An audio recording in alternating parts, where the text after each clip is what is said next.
we're about to see if there are any business lessons Oh, hidden in the Bible. all right. Yeah, we're talking Book of Genesis. Okay. That's right, the creation story. Wow. All right. We're going to pair that with a book called 7 Days to Freedom. Interesting. It's all about wealth creation. Okay. And we'll see if these two sources have anything to teach us about building businesses, Okay. leading teams, All right. maybe even just understanding ourselves a little better. Right.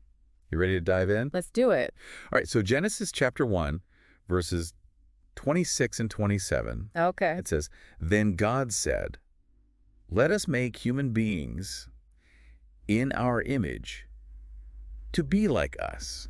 Male and female, he created them." Okay. So we're talking about man and woman being created. What jumps out at you in this passage, knowing we're about to apply it to business? Well, I think it's really interesting, the duality right from the beginning. Right. We have male and female, Yeah. two distinct but complementary forces, and I think we see that reflected in how successful businesses are structured as well. Interesting. So how does 7 Days to Freedom talk about this kind of duality in a business?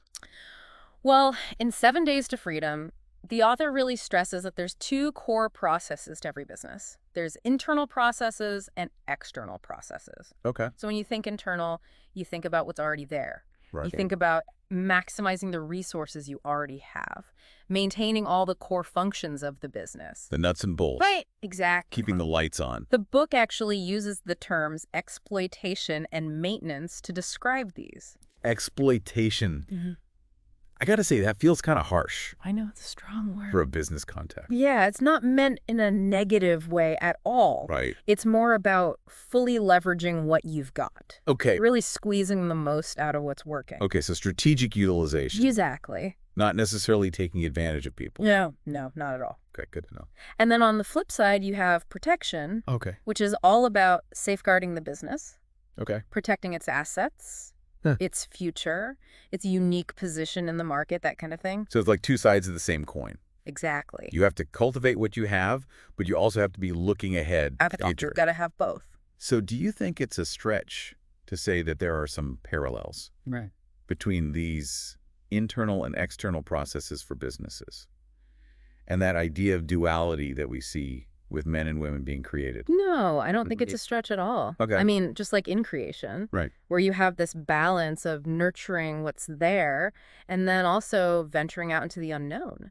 Businesses have to do the same thing. They have to cultivate their strengths, but they also have to be adaptable and explore new opportunities. So there's always that tension. Yeah, a dynamic interplay between those two forces. And 7 Days to Freedom even takes it a step further Right. because it talks about hiring managers who embody these two different skill sets. Yeah, it says you need different types of people to excel in those different areas. So are you saying that someone who's really good at, let's say, operations might not be the best person to lead a new product launch? Exactly. You need to match the person to the task. That makes sense. It's about recognizing that different strengths are valuable in different contexts.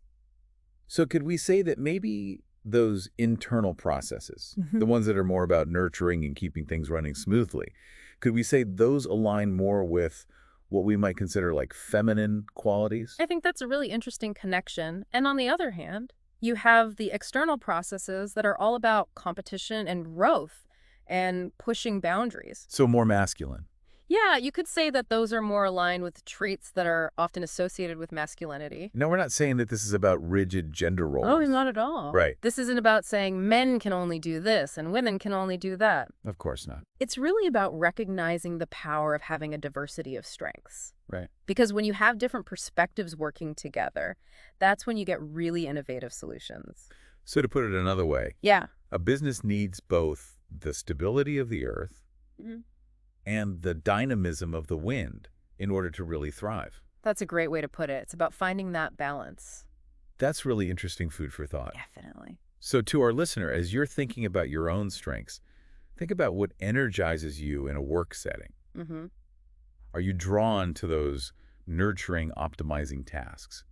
Or do you find yourself more invigorated by competition and the thrill of exploring something new? It's a good question to ask yourself. I think this is a great place for us to wrap up. Yeah, I agree. Thanks for listening to this deep dive with us. We'll see you next time.